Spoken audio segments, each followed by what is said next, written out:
നമസ്കാരം. മലയാളി വാർത്തയിലേക്ക് സ്വാഗതം. നേപ്പാളിൽ നടന്ന മിന്നൽ പ്രളയം കഴിഞ്ഞ 2 ദിവസമായി വാർത്തകളിൽ വലിയ ഇടം നേടുകയാണ്. നേപ്പാളിൽ ഏതാണ്ട് 538 മൃതദേഹങ്ങൾ ഇതുവരെ കണ്ടെടുത്തിട്ടുണ്ട്. 1500-ലേറെ പേരെ കാണാതായിട്ടുണ്ട് എന്നാണ് ഏറ്റവും പുതിയ കണക്ക്. കാണാതായവരുടെയും മരിച്ചവരുടെയും സംഖ്യ ഇനിയും ഉയരുമെന്ന കാര്യത്തിൽ തർക്കമൊന്നുമില്ല. ആയിരങ്ങളുടെ ജീവൻ നഷ്ടപ്പെട്ടിട്ടുണ്ട് എന്ന് അധികൃതർ ഭയപ്പെടുന്നുണ്ട്. കാണാതായവരിൽ 290 ഇന്ത്യക്കാർ ഉണ്ട് എന്നുള്ളത് ഇന്ത്യയെ സംബന്ധിച്ചിടത്തോളം ആശങ്കയുണ്ടാക്കുന്നതാണ്. എന്നാൽ നേപ്പാളിലെ ഈ ഒരു മിന്നൽ പ്രളയവുമായി ബന്ധപ്പെട്ട രക്ഷാദൗത്യം പുരോഗമിക്കവേ ആശങ്കയുണ്ടാക്കുന്ന മറ്റൊരു വാർത്തയും വരുന്നുണ്ട്.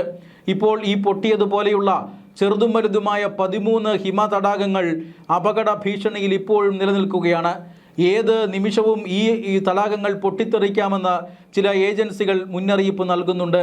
ഇത് രക്ഷാദൗത്യത്തിന് വലിയ വെല്ലുവിളി സൃഷ്ടിക്കുകയാണ്.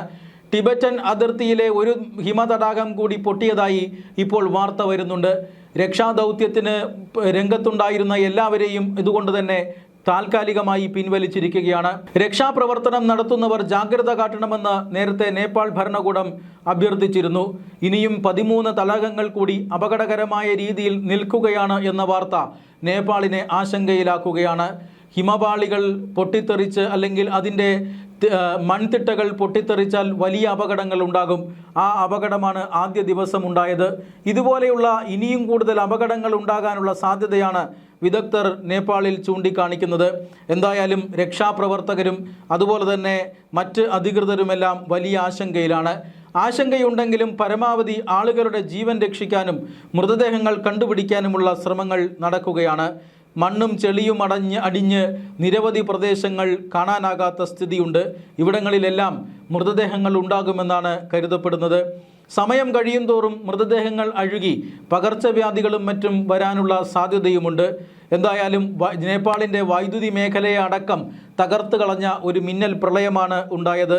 നേപ്പാളിൻ്റെ മൊത്തം വൈദ്യുത ഉൽപ്പാദനത്തിൻ്റെ ഏതാണ്ട് 12% നാശനഷ്ടങ്ങൾ ഉണ്ടായി എന്നാണ് കണക്ക്.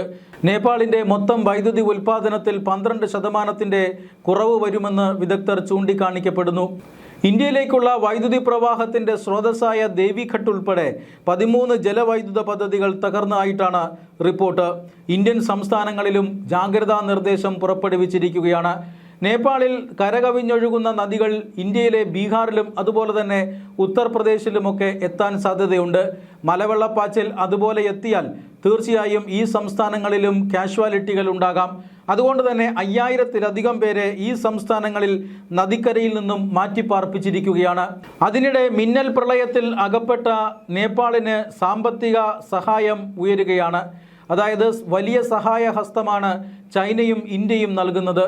ഇന്ത്യയിൽ നിന്നുള്ള ഈ ദുരിതാശ്വാസ സാമഗ്രികളും വഹിച്ചുകൊണ്ട് നിരവധി വിമാനങ്ങളാണ് നേപ്പാളിലേക്ക് പറന്നത്. ഇന്നു മാത്രം 12 ടൺ മെറ്റീരിയൽസാണ് ഇന്ത്യ നേപ്പാളിൽ എത്തിച്ചത്. ഇതുവരെ ദുരന്തം നടന്നതിന് ശേഷം 60 ടൺ ഈ രക്ഷാദൗത്യ മെറ്റീരിയലുകൾ ഭക്ഷ്യധാന്യങ്ങളടക്കം ഇന്ത്യ നേപ്പാളിൽ എത്തിച്ചിട്ടുണ്ട്. ടണൽ രക്ഷാ ദൗത്യവുമായി ബന്ധപ്പെട്ട സംഘവും അതോടൊപ്പം തന്നെ ഇന്ത്യയുടെ മെഡിക്കൽ സംഘവും ഉടൻ തന്നെ നേപ്പാളിലേക്ക് യാത്ര തിരിക്കും. ഇന്ത്യയുടെ സഹായത്തിന് പുറമെ ചൈനയുടെയും മറ്റു ചില രാജ്യങ്ങളുടെയും സഹായം നേപ്പാളിനെ തേടിയെത്തുന്നുണ്ട്. നേരത്തെ $5 ലക്ഷം അമേരിക്ക നേരത്തെ സഹായമായി നേപ്പാളിന് പ്രഖ്യാപിച്ചത്. ആ പ്രഖ്യാപിച്ച സഹായത്തിന് പിന്നാലെ അല്ലെങ്കിൽ അതിനു പുറമെ മറ്റു ചില സഹായങ്ങൾ കൂടി അമേരിക്ക ചെയ്യുമെന്നും ഇപ്പോൾ ഡൊണാൾഡ് ട്രംപ് അറിയിക്കുന്നു. എന്തായാലും കഴിഞ്ഞ ദിവസം ബുധനാഴ്ച രാവിലെയോടുകൂടിയാണ് വലിയ അപകടം നേപ്പാളിൽ നടന്നത്. വലിയ ജലസംഭരണമുള്ള ഹിമതടാകങ്ങളുടെ ഭിത്തി ഭൂകമ്പം കാരണം തകരുന്നത് കാരണമാണ് മിന്നൽ പ്രളയം നേപ്പാളിൽ ഉണ്ടായത്. നിരവധി ജനവാസ കേന്ദ്രങ്ങളിലേക്കാണ് മലവെള്ളപ്പാച്ചിൽ ഇരച്ചു കയറിയത്. 3 ജില്ലകളിലായി മലവെള്ളം കുത്തിയൊഴുകി. മറ്റ് ജില്ലകളിലും ഇത് ബാധിച്ചു. 8 ജില്ലകളിൽ നിന്നാണ് മൃതദേഹങ്ങൾ പെറുക്കിയെടുത്തത്. ഇനിയും മൃതദേഹങ്ങൾ കണ്ടെത്താനുണ്ട്. മാത്രമല്ല പ്രളയത്തിൽ കുടുങ്ങി ഒറ്റപ്പെട്ടു പോയവരും നിരവധിയുണ്ട്. ഇവരെയെല്ലാം കണ്ടെത്താനുള്ള രക്ഷാപ്രവർത്തനം മറ്റു രാജ്യങ്ങളുടെ സഹായത്തോടു കൂടി നേപ്പാളിൽ പുരോഗമിക്കുകയാണ്.